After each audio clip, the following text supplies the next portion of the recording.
Olá, pessoal. Todos estão me ouvindo?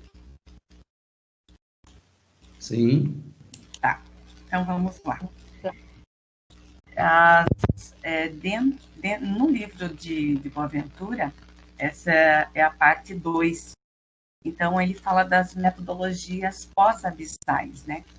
Então, o que é importante é retomar é que, quando nós falamos em sul epistêmico, sempre lembrar que nós estamos nos referindo a grupos sociais vulneráveis ou excluídos, né? Então, o capítulo 7 fala das metodologias não extrativistas. Aí eu coloquei uma imagem aleatória, só para ilustrar uma das situações que eu vou passar. Então, quando eles falam em credibilidade e utilidade das epistemologias do Sul, ele fala que é bastante importante as elaborações teóricas, mas mais importante do que as sofisticadas elaborações teóricas, é importante as práticas do grupo, de cada movimento social, pois eles vão, com os seus conhecimentos, eles vão dando testemunhas e vão fortalecendo a luta contra a dominação capitalista, colonialista e patriarcal. Ele fala também das mingas epistêmicas. Minga é uma palavra de origem quechua, que são povos indígenas sul-americanos, né, que ficam ali no Equador e na Bolívia, e ele refere ao trabalho comunitário. Então, por isso da imagem. Então, quando nós falamos de mingas epistêmicas, é um trabalho coletivo, um trabalho comunitário, um trabalho voluntário. E sempre esse trabalho ele visa criar ou preservar os conhecimentos comuns ou de interesses comuns, né? Então, é muito importante as mingas epistêmicas porque elas capacitam e fortalecem as lutas. Nós temos a minga cognitiva, né? Então, aqui a minga cognitiva se constrói com todos os seres participando frente a frente, em um mesmo local ou não. Quando ele fala de um mesmo local ou não, ele quer dizer que não por conta dessa tecnologia que nós estamos vivendo, mas por conta de que os vários conhecimentos eles são importantes para a construção. Então, essa minga cognitiva, ela procura esclarecer os diferentes modos de dominação. Então, nós temos a dominação social, a econômica, a política e cultural, mas também a minga cognitiva, ela busca se informar e a saber como são, o que são e como funcionam cada uma das lutas sociais. Segue, André, por favor. A ciência pós-abissal. Deixa eu fazer um parêntese aqui. Quando nós falamos em abissal, nós estamos falando a tradução é o abismo. Então, nós da biologia utilizamos esse termo abissal quando nós queremos falar das profundezas. Então, uma região abissal no oceano é uma das regiões mais profundas, mais escuras. Então, ele fez talvez uma relação nesse sentido, quando nós falamos de abismo social, cultural, político, né? Então, a ciência abissal, ela exerce um compromisso de fortalecer essas lutas sociais contra a dominação e de muitos modos diferentes. Então, ela também orienta que tenha-se grande flexibilidade na aplicação das orientações metodológicas nas suas variadas articulações. Então, ele pauta muito no sentido de que o investigador pós-abissal também tem que ser muito humilde, não ser engessado, mas também não ser anarquista metodológico, né? Então, ele não precisa ser tão rígido, mas também não ser anarquista dentro de uma metodologia. Os de dentro e os de fora, ele cita muito isso, outsiders e insiders. Então, ele fala que a ciência moderna, ela sempre foi produzida por alguém de fora para alguém de dentro. E E ele pontua que os de fora, eles geralmente eles trazem informação e os de dentro eles trazem conhecimento. Então essa é uma grande diferença. Fala também que mais importante do que saber quem se é saber de que lado que está. Então isso é muito decisivo e eu acredito que eu já ouvi, não sei se foi o professor que falou, que nós temos que saber de que lado que nós estamos. Muito mais importante do que saber quem nós somos. Em especial, nessa base está construída as alianças políticas e as ecologias de saberes exigidos pelas epistemologias do Sul, porque nós estamos falando também de resistência política, cultural, né, social. O lugar de resistência e a luta na experiência de vida das pessoas. Então, essa imagem, ela coloca duas situações que o investigador precisa observar.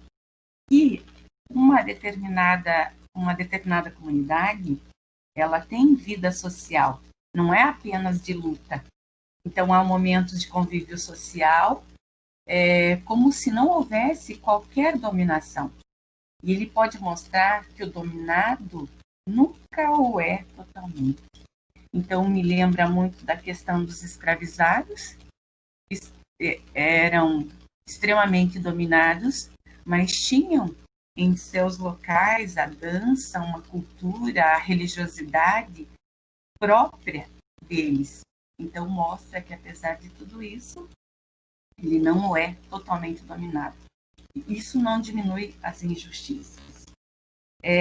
Também é importante que ele observe, o investigador observe, que existe um consenso entre a impossibilidade de resistência ou de luta e, em vários momentos, temos que aceitar a desistência e a derrota.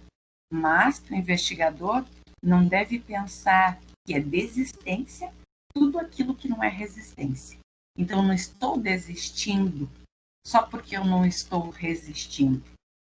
E uma situação bem importante é que o investigador ele precisa ter respeito por essa desistência, porque muitos desistem de lutar. E se ele não tivesse respeito, não vai ser possível uma cumplicidade eficaz com a resistência. Então, com aqueles que continuam a lutar. Então, na prática, nós podemos observar, trazendo para a minha prática, na questão dos movimentos de greve, eu já falei para todos que eu sou professora, na caminhada, nós tivemos muitos colegas que desistiram da luta, mas um grande grupo, nós não perdemos o respeito por eles, por essa desistência. E na caminhada, porque nós os respeitamos, nós conseguíamos novamente fazer com que eles tivessem forças e se unissem novamente a nós. Então, isso é um ponto muito grande e eu observo que na sociedade, aquele que desiste, ele é totalmente excluído e não é dessa forma que nós temos que ter. A investigação pós-abissal, ela adquire uma dimensão pedagógica. E dentro dessa pedagogia, nós podemos falar da pedagogia da libertação de Paulo Freire, né? Eu trabalho na EJA Paulo Freire. Então, ela oferece uma orientação preciosa de como proceder nesse domínio. Então, isso está tratado no capítulo 11. Próxima, André. Desaprender, despensar. Quer dizer, desaprender ou despensar ou não pensar mais não significa esquecer, mas lembrar de um modo diferente. Nós temos que lembrar que o objeto, a sociedade, é um objeto do conhecimento e não um sujeito do conhecimento. Ser observado e estudado no conhecimento pós-abissal é construído de mingas, né? Ou seja, trabalho coletivo. Então, quando nós fazemos observado e estudado, nós temos que observar que nós fazemos uma cocriação do conhecimento por um bem considerado comum. Então, na verdade, é o fortalecimento da resistência das lutas contra a dominação. Correr riscos, tratar feridas e curar. Esses riscos, na verdade, ele fala muito de riscos existenciais, de uma cura coletiva, de reconciliar com a vida e com o mundo, sem se renderem à reconciliação com a injustiça e com o sofrimento injusto. Ele fala muito nesse momento de curar, seria restaurar e reforçar a esperança. Então, esta é uma explanação breve, rápida do autor, e que fala muito dessa metodologia pós-abissal. E que temos que ter muito em mente que a epistemologia do Sul, ela vem para fortalecer as lutas, né? Então, inclusive, num dos vídeos que eu assisti, ele fala que essa linha abissal e pós-abissal muitas vezes parece utópica, não parece possível. Mas, e também fala muito, outra coisa importante também que eu achei, que nós temos que despolarizar os oprimidos e polarizar os opressores. Então, basicamente, é isso. Longe de mim tentar esclarecer, mas é mais ou menos isso. Gi? André?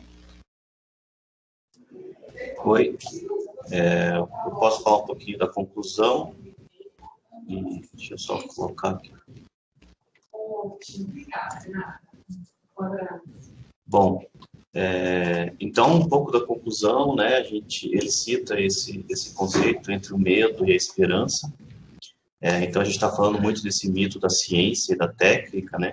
Que segundo Boaventura gerou um mundo com esperança sem medo, que seria o mundo dos dominadores, e de medo sem esperança, que é muito dos dominados, né? Então, a gente está falando dessa ciência que elegeu principalmente tecnologia da comunicação, da informação, como último passo para essa salvação de um mundo unificado e único, né? Mas que, segundo Boaventura, isso claramente fracassou. Então, são 5 séculos, né, de contratos ditos assimétricos e que, segundo Boaventura, resultaram em um epistemicídio histórico, né, e que agora deve reconhecer o valor de toda essa diversidade do Sul, né? Então, essas práticas de ciência moderna eurocêntrica que impedem a análise dessas artesanias, dessas práticas de resistência que eu comentei. E que, segundo Boaventura, o mundo está repleto de alternativas a esse desalinhamento do conhecimento, né, este norte-sul. Existem dezenas de alternativas, mas o que falta no mundo é um pensamento alternativo às alternativas vigentes. Porque alternativas, segundo eles, são várias, só que elas fracassaram. Então, a gente necessita de um pensamento alternativo ao que já existe. Ou seja, a conclusão final é que essa resistência deve exigir uma democracia cognitiva, ou seja, uma democratização do conhecimento. A Gi e a Rose querem concluir algo? Para pegar o gancho, onde ele fala assim que as epistemologias do Sul, elas concebem democracia cognitiva como condição necessária de justiça histórica, econômica, social, política, racial, étnico, cultural e de gênero. Então, é um pensamento, é uma ideia para que nós consigamos continuar esse movimento de luta.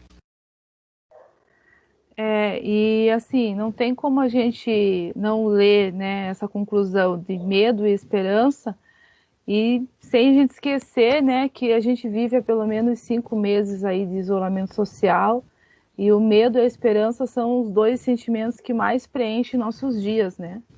E isso também é uma imagem especular, né? São sentimentos semelhantes que estão sendo sentidos em diversas sociedades, mas que eles não podem ser sobrepostos, né, entre esse sul e norte epistemológico e nem esse sul e norte geográfico, né? E para finalizar, então eu queria trazer uma frase, né, do Boaventura, que, abre aspas, né? Numa época como esta, as lutas contra a dominação não podem contar com a luz no fim do túnel.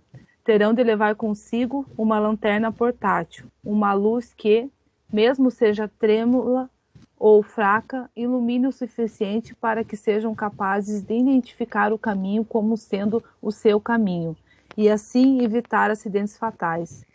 Essa é a luz que as epistemologias do Sul se propõem a gerar. Acho que é isso, né, pessoal? É isso. Obrigado. Obrigada. Excelente, Foi pessoal. fácil.